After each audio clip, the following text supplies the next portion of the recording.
பாருங்கள், இவங்களுடைய சமுதாயத்தில் முதலாக ரட்சிக்கப்பட்டவங்க. இந்த சாட்சி வந்து உண்மையிலே நம்முடைய யாவருக்கும் பிரயோஜனமாக இருக்கும் என்று நம்புகிறேன்.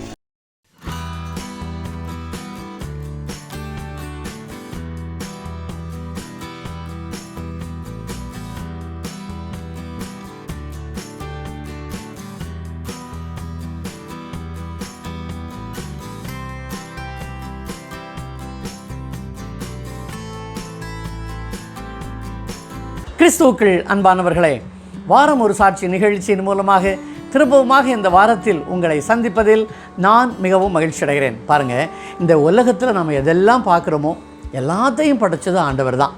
மலைகள், குன்றுகள், மரங்கள், செடிகள், ஆறுகள் எல்லாமே வச்சுக்கோங்களேன்.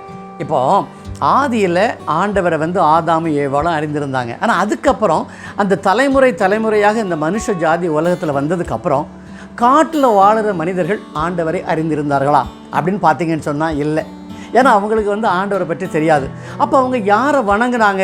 அவங்களுக்கு எது பலன் கொடுக்குதோ, அவங்க எதை கண்டு பயந்தாங்களோ அவைகளையெல்லாம் வணங்க ஆரம்பித்தாங்க. இயற்கையினால் அவங்களுக்கு என்ன கிடைக்குது? பலனும் கிடைக்குது, இயற்கையினால் அழிவும் இருக்குது. அதனால் இயற்கையை வணங்க ஆரம்பித்தாங்க. அதாவது நீர், நிலம், காற்று, அக்னி, இப்படி எல்லாத்தையும் வணங்க ஆரம்பித்தாங்க. அதுக்கப்புறம் எப்படி ஒரு தகப்பன் வந்து பிள்ளைகளை பாதுகாக்கிறானோ அதே மாதிரி என்னுடைய தகப்பனார் இறந்த பிறகு என்ன பாதுகாப்பார் அப்படின்னு நினச்சிட்டு அவங்க குடும்பத்தில் யாரெல்லாம் இறந்து போனாங்களோ அவங்கள வணங்க ஆரம்பித்தாங்க. அதுக்கப்புறம் பார்த்திங்கன்னு சொன்னால் தொன்று தொட்டு மூதாதையர்களை வணங்க ஆரம்பித்தாங்க.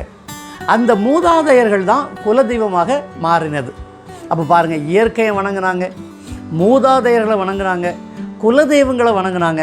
அப்பேற்பட்ட மக்களை ஆண்டவருக்குள்ளாக கொண்டு வர்றது எளிதான காரியம் அல்ல. அப்படிதாங்க நம்முடைய ஆண்டவரால் சந்திக்கப்பட்ட ஒரு மலை வாழ் பெண், அதாவது ஒரு சகோதரி. அவங்க வந்து மலசர் அப்படிங்கிற இனத்தை சார்ந்தவர்கள். அவங்க வந்து ஆண்டவரை ஏற்றுக்கொள்கிறாங்க. இன்றைக்கு வந்து அவங்க ஆண்டவருக்கு ஒரு ஊழியக்காரராக பணிபுரிகிறாங்க. அவங்க சொல்கிற சாட்சியை தான் நீங்கள் இன்றைக்கி கேட்க போகிறீங்க. இந்த சாட்சியை நம்முடைய அன்பு சகோதரர் சந்தோஷ்குமார் அவர்கள் எடுத்து அனுப்பியிருக்கிறார்கள். கடைசி வரை பாருங்கள், கர்த்தர் உங்களை ஆசீர்வதிப்பார். எங்கே நாம் சாட்சியை கேட்கலாமா? அனைவருக்கும் ஆண்டவராய் இயேசு கிறிஸ்துவின் நாமத்தில் ஸ்தோத்திரங்களை தெரிவித்துக் கொள்கிறோம். இன்றைக்கு நம்ம பாறை என்கிற பழங்குடியின கிராமத்திலே இருக்கிறோம். மலைமலசர் சமுதாயத்தை சேர்ந்தவர்கள். இங்கு கிட்டத்தட்ட 42 குடும்பங்கள் வசிக்கிறார்கள். இவர்கள் மத்தியிலே முதலாக இயேசு கிறிஸ்துவை ஏற்றுக்கொண்டவர் அருமையான சகோதரி மேரி அவர்கள்.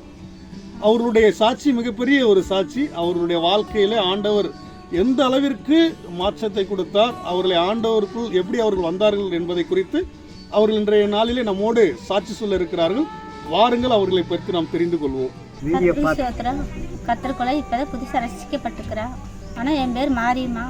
இப்போ வந்து கத்திரக்குலை மீறின்னு வச்சுருக்கிறாங்க. இதுக்கு முன்னாடி எங்கள் அம்மா அப்பா இருக்கும்போதே காட்டுக்குள்ளே தான் நாங்கள் வாழ்ந்தோம். எங்கள் அப்பா வந்து வாய் பேச மாட்டார். நல்லா குடும்பம், ஒரே குடும்பம் மட்டும்தான் நாங்கள் காட்டுக்குள்ளே இருக்கோம். அவ்வளோ கஷ்டமாக இருந்து நீ அங்கேருந்து கடந்து போய் தளிஞ்சு வயலில் கல்யாணம் பண்ணி எங்கள் வீட்டுக்காரன் எனக்கு சொந்த அத்தை, அதனால் அவரை கல்யாணம் பண்ணிட்டேன் நாங்கள்.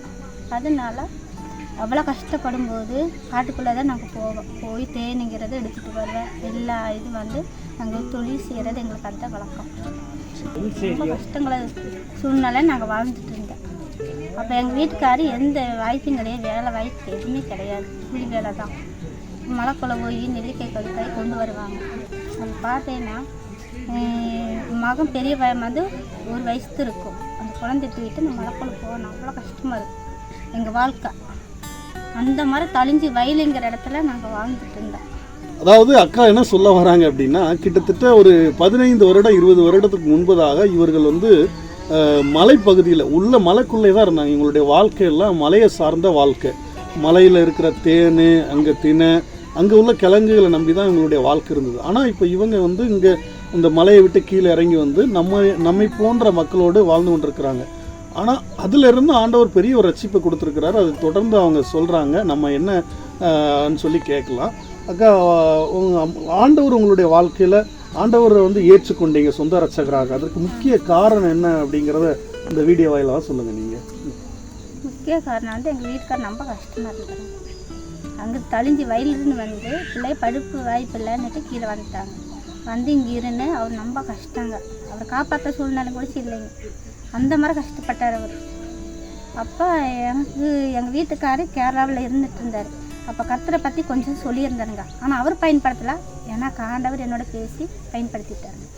அப்போ இங்கே கீழே வந்து அமராவதியில் இருக்கும்போது யாபராகங்கிற அம்மாளந்தா ஐயானந்தா எங்களை அறிமுகம் படுத்தினாங்க, வழிகாட்டினாங்க தேவனிடத்தில். அப்போ நடக்கும்போது அந்த இடத்துல ரஞ்சிதாவுக்கு அந்த வந்து எந்த மூஸ் பேசி கிடையாது. இதே இடத்துல தான் ஜர்ஜ் கட்டிக்கிற இடத்துல தான் அந்த பிள்ளைக்கு எந்த சூழ்நிலையும் இல்லை. அப்போ 2 பேர்த்துக்குமே இப்படி ஒரு சூழ்நிலை வரும்போது நான் கர்த்தரை நம்பிட்டேன். எந்த கர்த்தர் நம்ம வழி நடத்துகிறாரோ அவரை நம்பித்தான் நம்ம போகணும். நம்ம இந்து சாமியை வந்து கும்பிடக்கூடாது, அவர் காப்பாற்ற மாட்டார், இவர் தான் உண்மையான சாமி அப்படிங்கிறது நான் ஆண்டவரை ஏற்றுக்கிட்டேன். ரஞ்சிதா அப்படிங்கிறது உங்களுடைய அவங்களுடைய வாழ்க்கையில கஷ்டப்பட்டதை வச்சு ஆண்டவர் நீங்க உயிரை கொடுத்தீங்கன்னா உங்ககிட்ட வருவேன்னு சொன்னீங்க, அப்படிதானே? அது இன்னும் கொஞ்சம் தெளிவா சொல்லுங்க. இந்த பிள்ளைய காப்பாத்தினா உங்க இடத்துக்கே உங்க பிள்ளையா நாங்க வந்துடுறோம் அப்படின்னு கர்த்தர்கிட்ட கேட்டுக்கிட்டேன். அப்பா கர்த்தர் நல்ல வழியை நடத்தும்போது அப்போ எங்கள் தேவ் பாஸ்ட்டை சந்திச்சேன். ஆண்டவரே கூட்டிகிட்டு போனார். நீ இந்த வழியில் போக மகளே என்னும்போது அவர் சந்திக்கும் போது அவர் பேசினார். அப்பா எங்கள் தேவ் பாஸ்ட்டை பார்த்து, அக்கா நீங்கள் இங்கே வாங்க அக்கா அப்படிங்கும்போது வீட்டுக்காரவளை பார்த்தா ரத்தமாக வாந்தி எடுப்பார். அந்த மாதிரி சூழ்நிலை இருக்குது. அப்போ வந்து எத்தனை சொந்தம் வந்தால் இருந்தாலும் அந்த இடத்துல காப்பாற்றல, ஆண்டவர் தான் காப்பாற்றினார். ஆனால் அவ்வளோ ஒரு கஷ்ட சூழ்நிலை நான் அப்பாவை தான் நினச்சேன். அப்பா நீ தானே எங்களை உயிராக கொடுத்துருக்குறா, நீங்கள் தான் என்னை வீட்டுக்கார காப்பாற்றணும் அப்படின்ட்டு நான் இப்படியே நின்றுட்டாங்க. 10 வருடம் அந்த மகனை வந்து பிடிக்க முடியல, ஜீவனை பிடிக்க முடியல. அப்படி ஒரு சத்துரோட கிரி மந்திர தந்திர சித்திரி. ஏன்னா அவங்க கும்பிட்ட சாமி அப்படி ஒரு கிரி செஞ்சுட்டு இருந்துச்சு. ஏன்னா அவங்க தாய் தப்பனோட எல்லா தெய்வங்களும் அவங்க கும்பிடுவாங்க. அதனால வந்து அவரை விடாமல் கிரி பிடிச்சிட்டு இருந்துச்சுங்க சத்துருவா. அதில் வந்து நான் ஆண்டவர்கிட்ட அப்பா எனக்கு விடுதலை கொடுங்க, உங்கள் பிள்ளையா நாங்கள் இருக்கேன் ஆண்டவரே, உங்களை ரசிக்கப்ப நான் எப்படியாச்சும் உங்கள் இடத்துல ஊழியத்தில் நாங்கள் வர்றேன் ஆண்டவரே அப்படின்னு நாங்கள் அவர்கிட்ட கேட்டுகிட்டே இருந்தோம். அப்புறம் எங்கள் வீட்டுக்காரப்ப எனக்கு புதுசாக நாணத்தை எடுத்து எங்கள் பாஸ்ட்டு வந்து நாணத்தை எடுத்து அப்போ இருக்கும் பிறகு எங்கள் வீட்டுக்காரப்பத்த அப்படி ஒரு சூழ்நிலை. நான் கர்த்தர் எங்களை கையே விடலை. ஆனால் அவருக்கு முன்னாடி நாணத்தை எடுத்து அவருக்குள்ளே வந்து இதுக்கும் பிறகுதான் இது ஜரிசன் கொஞ்சம் கட்டி ஆண்டவரை நம்பி இன்னைக்கு இதுக்குள்ளே ரட்சிக்கப்பட்டு 20 வருஷம் ஆக போகுதுங்க. ஆனால் எங்கள் கர்த்தருக்குள்ளே வந்து அவருக்கு நல்லா வேலை ஆண்டவர் கொடுத்துருக்கிறாரு. நாங்கள் சந்தோஷம் இருக்கிறா. ஒரு பெண்ணு ஒரு பையன் கொடுத்து அவங்க 2 பேத்துக்குமே கல்யாணம் பண்ணி 2 பேத்துக்குமே குழந்தைங்க. எங்கள் சூழ்நிலை நினச்சா ஒவ்வொரு நாளும் அழுகுவாங்க, என்ன சாப்பிட்றது அப்படிங்கிறது. கடவுளே நீங்கள் எங்கே இருக்கிறீங்க, எனக்கு நீங்கள் யாருன்னே எனக்கு தெரியாதுன்னு எங்கள் அப்பாட்ட நான் கேட்குவேன். ஆண்டவர் எந்த இடத்துல இருக்கிறேன்னு தெரியல, ஆனால் இப்படி வந்து கர்த்தருக்குள்ளே பார்க்கும்போது நீங்கள் இருக்கிறீங்க, உயிரோட ஜீவனை வச்சிருக்கிற நீங்கள் மட்டும்தான் அப்பா அப்படின்னு நான் நினச்சிட்டே இருந்தேன். கடவுளே நீங்கள் எங்கே இருக்கிறீங்க, நீங்கள் காட்டுப்பா எங்களுக்கு அந்த வழியா, எங்களுக்கு தெரியாதுப்பா அப்படின்னு ஒவ்வொரு நிமிஷம் நாங்கள் இருந்தாங்க. இன்னைக்கு அப்பா எங்களை இவ்வளோ நிமிஷம் எங்களை நடத்திருக்கிறேன், அவருக்கு தான் நன்றி சொல்ல. அவங்க பாருங்க, அவங்களுடைய இந்த சாட்சியின் மிகுதியினால அவங்க அழுகே வந்திருக்கு. இந்த நிமிஷம் வரையில எங்க மந்திர தந்திரம் போயிட்டு இருக்குது. ஆனால் அப்போ ஒரு நிமிஷம் எங்க கீழே விடாம மேலே நடத்தி கொண்டு இருக்கிறேன். இவங்களுடைய வாழ்க்கையில அவங்க ஒரு 20 வருடத்துக்கு முன்பதாக மலை பகுதியில் மலையில வாழ்ந்துட்டு இருந்தாங்க. அங்கே வாழும் பொழுது அவங்களுடைய முன்னோர்கள் தெய்வம், அதாவது அவர்களுடைய அந்த இறந்தவர்களை வணங்குவாங்க. அது இல்லாமல் அங்கே இருக்கிறதான அந்த குலதெய்வம் சொல்லி காட்டுக்குள்ளே இயற்கை வழிபாடு செய்கிறவங்க இவங்க. ஸோ அந்த இயற்கை வழிபாடு அந்த குலதெய்வங்கள் எல்லாம் இவங்களை கட்டுக்கோப்பில் வைத்திருந்ததுனால இவங்களுடைய வாழ்க்கையில் பல கஷ்டங்கள் இருந்துச்சு. ஆனால் ஒரு காலகட்டத்தில் இவங்களுடைய மகன் எல்லாம் இறந்து விடுவார்கள் என்கிற சூழ்நிலை ஆகும் பொழுது ஆண்டவரை நம்பினால் விடுதலை கிடைக்கும் என்று சொல்லி வந்தாங்க. வந்த இடத்துல ஆண்டவர் மிகப்பெரிய நம்பிக்கையை கொடுத்து பலவிதமான தந்திரங்கள் மந்திரங்கள் எல்லாத்துலையும் இருந்து அந்த இயற்கையினுடைய அந்த வழிபாடுகள் எல்லாரும் மாற்றி உண்மையான தெய்வம் ஆண்டவர் தான் ஏற்றுக்கொண்டு இன்றைக்கு ஆண்டவராய் இயேசு கிறிஸ்துவ பலருக்கு அறிவிக்கிறாங்க. இதுதாங்க உண்மையான சாட்சி. பாருங்க, இவங்களுடைய சமுதாயத்தில் முதலாக ரட்சிக்கப்பட்டவங்க. இந்த சாட்சி உண்மையிலே நம்முடைய யாவருக்கும் பிரயோஜனமாக இருக்கும் என்று நம்புகிறேன். கர்த்தர் தாமே இவர்கள் குடும்பத்தையும் இவர்களுடைய ஆன்மீக வாழ்க்கையில் இவர்கள் செய்கிறதான ஊழியத்தையும் ஆண்டவர் தொடர்ந்து ஆசீர்வதிப்பாராங்க. ஆமேன். நல்ல ஒரு சாட்சியை கேட்டோம் இல்லையா? பாருங்கள், பேய் பிசாசுகள், பில்லு சூனியங்கள், இயற்கை வணக்கம், மூதாதையர் வணக்கம், குலதெய்வ வணக்கம், இப்பேற்பட்ட ஒரு ஜீவிதத்தில் இருந்து அந்த சகோதரி ஆண்டவரை அறிந்து கொள்கிறாங்க, ஆண்டவரை ஏற்றுக்கொள்கிறாங்க. என்ன மாற்றம் பாருங்கள். குடும்பத்தில் இருந்த பேய் தொல்லைகள், பிசாசு தொல்லைகள், மந்திரங்கள், தந்திரங்கள், வியாதிகள் எல்லாம் மாறி போய் விடுகிறது. இன்றைக்கு குடும்பத்தில் ஒரு சந்தோஷம், சமாதானம். மலைப்பகுதியில் இருந்து கீழே இறங்கி வந்து கிராம பகுதியில் வாழ்கிறாங்க. என்ன கஷ்டம் இருந்தாலும் என் கூட ஏசப்பா இருக்கிறாருன்னு அவங்க தைரியமாக சொல்கிறாங்க. எவ்வளோ பெரிய ஆச்சரியம் பார்த்தீங்களா?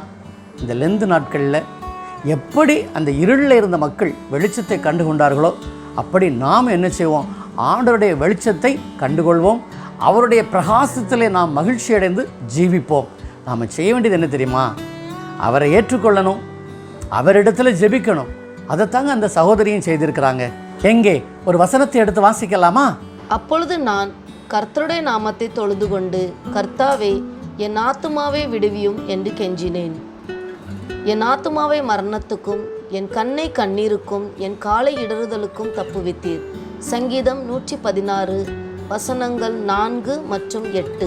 Then I called on the name of the Lord. O Lord, save me. For you have delivered my soul from death, my eyes from tears, my feet from stumbling. Psalm 116 verses 4 and 8. வசனம் சொல்கிறத பார்த்தீங்களா? நாம் ஆண்டவரை தொழுது கொண்டு அவரை நோக்கி கூப்பிடுகின்ற பொழுது அவர் நம்முடைய ஆத்மாவை மரணத்துக்கும், கண்ணை கண்ணீருக்கும், காலை இடறுதலுக்கும் தப்புவிப்பார். நாம் ஆண்டவரை தேடுவோம், ஆசீர்வாதங்களை பெற்றுக்கொள்வோம். ஒரு சின்ன ரெக்வெஸ்ட். அந்த மக்கள் ஆண்டவரை ஏற்றுக்கொண்டிருந்தாலும் இன்னும் அவங்களுக்கு பல தேவைகள் இருக்கிறது. யாராவது நீங்கள் அந்த மலைவாழ் மக்களுக்கு உதவணும்னு நினச்சிங்கன்னா சகோதரர் சந்தோஷ்குமார் அவர்களை அணுகுங்கள். உங்களால் முடிந்த உதவிகளை அந்த ஏழை மக்களுக்கு செய்கின்ற பொழுது ஆண்டவர் உங்களை அபரிமிதமாக ஆசீர்வதிப்பார். இன்றைக்கு நம்மோடு சாட்சியை பகிர்ந்து கொண்ட அன்பு சகோதரியையும் அவரது குடும்பத்தையும், சாட்சி நமக்கு அனுப்பி கொடுத்த ஊழியக்காரர் சந்தோஷ்குமார் அவர்களையும், அவர்களது குடும்பத்தையும், அவர்கள் செய்து வருகின்ற ஊழியத்தையும் பார்த்து கொண்டிருக்கிற யாவரையும் தேவன் தாமே ஆசீர்வதிக்கும்படியாக ஜெபிக்கிறேன். திரும்பவுமாக அடுத்த வாரத்தில் இன்னொரு புதிய சாட்சியோடு உங்களை சந்திக்கும் வரை கர்த்தர் தாமே உங்களை ஆசீர்வதித்து பாதுகாத்து வழி நடத்துவாராக. ஆமேன்.